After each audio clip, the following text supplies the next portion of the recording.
Bonjour à tous. Début de saison, Bambadjing, Vélodrome, Identité, C1. Longoria s'est longuement confié à la Provence.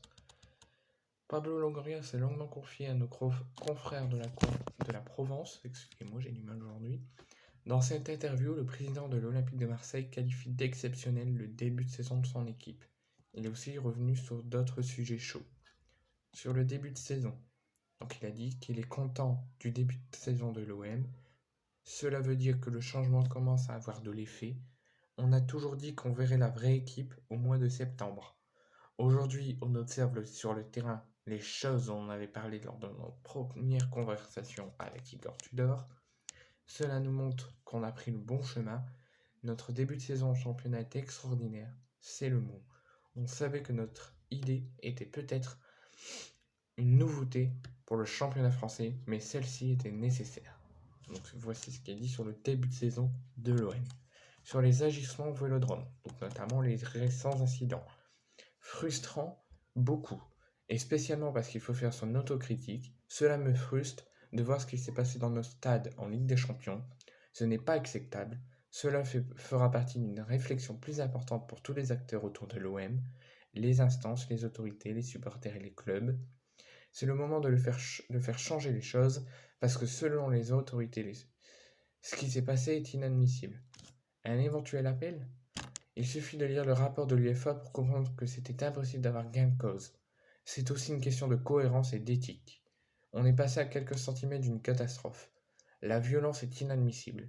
C'est bien qu'il y a quelque chose qui ne fonctionne pas. En tant que club, on est obligé d'agir. Pour faire ce type de choses, on a besoin de tout le monde. Il faut une prise de conscience de la part de nos supporters. Ils doivent comprendre qu'il y a des choses intolérables. Notre stade a une particularité. Aucune autre enceinte en Europe n'a 2 virages avec des supporters organisés comme chez nous. En analysant cela, la chose la plus normale est donc d'avoir un parquage visiteur qui soit le plus éloigné possible des deux virages. Après, avec les autorités, il faut trouver comment sécuriser tout le monde. On a des réunions régulières avec elles, on travaille ensemble, on veut un vélodrome plein à tous les matchs. Ils doivent se dérouler dans les meilleures conditions. Tout le monde doit être content de venir assister à un match de l'OM. Donc voici ce qu'elle dit sur les récents agissements, les récents incidents au Vélodrome. Sur le mercato, notamment le mercato d'été et le mercato d'hiver qui arrive. On doit toujours évaluer un mercato au mois de juin, à l'issue de la saison comme l'an dernier. Je n'aime pas faire de jugement en cours de saison. Le plus important pour moi, c'est de parler des profils des joueurs. Un recrutement ne peut jamais être parfait, on peut toujours se tromper. Mais lorsqu'il est basé sur les profils, on sait que l'adaptation va être plus rapide. On ne recherche pas les noms, on recherche les caractéristiques pour développer un type de football particulier. Sur l'équipe actuelle, on a construit un effectif pour proposer un football basé sur les duels gagnés, la récupération et avoir plus de verticalité et de jeu vers l'avant. On voit une équipe qui ressemble à Marseille, elle bataille, elle court, elle a de la rage. Ce qui me plaît dans ce que je vois sur le terrain, c'est l'agressivité, l'impact physique et la verticalité. On a cherché à construire un effectif en analysant les données physiques des joueurs pour proposer un football basé sur les duels gagnés et la récupération, notamment sur la C1, notamment sur nos débuts en C1. Nous sommes dans un club qui est très exigeant lorsqu'on joue en Ligue des Champions. C'est normal par rapport à notre histoire et à notre ADN. La pression qu'on a en Coupe d'Europe est énorme. Pour nous, le match à Angers était fondamental, car il y a ensuite la réception d'Ajaccio et les déplacements à Paris. Pourtant, on avait le sentiment que la pression était limitée. En revanche, quand on joue contre Francfort en C1, elle est très élevée. On doit l'accepter. En plus, il faut contextualiser. La réalité de l'OM, c'est qu'en C1, nous sommes dans le 4e chapeau. Cela signifie qu'on affronte des adversaires très forts. Mais il faut tout de même être compétitif. On a un match important à domicile, même si c'est difficile sans nos supporters. Nous devrons aussi être très compétitifs au Portugal pour sortir de là avec des possibilités. Tant que c'est jouable mathématiquement, on doit être ambitieux. Notamment sur Bambadjing. On l'a dit depuis le jour où il est rentré, il a vécu un été très difficile. À chaque fois qu'il y a un changement, il faut s'adapter. Certains joueurs le font tout de suite, d'autres mettent plus de temps.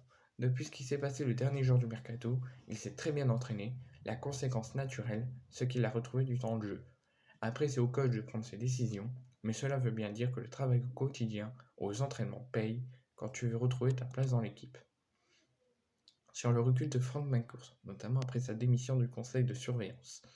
Si cela change quelque chose pour moi, c'est le reflet de la manière dont nous fonctionnons au quotidien à l'intérieur du club, avec des dirigeants qui prennent les décisions et doivent en reporter au groupe McCourt dans un canal de communication normal. Frank McCourt a beaucoup de projets à l'intérieur de son groupe, il place des gens en confiance, c'est une organisation en adéquation avec la réalité du fonctionnement du club.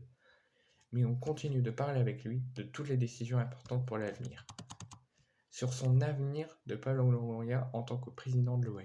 Chaque jour, je me sens mieux, spécialement parce que j'ai une équipe de direction qui me donne beaucoup de confiance et s'est bien préparée. On commence à faire des changements qui nous mènent vers ce que je veux construire depuis le premier jour. Normalement, on fait des changements dans les périodes où on n'a pas de résultats. C'est plus difficile de le faire quand tout va bien sur le terrain. Je vois une évolution, je suis content parce que j'aime ce club. On commence à acquérir les valeurs que je partage dans la vie et le football. Enfin, sur la situation économique du club et sur ses objectifs à long terme du club, la Ligue des Champions et l'argent du CVC nous permet d'être dans une situation économique favorable.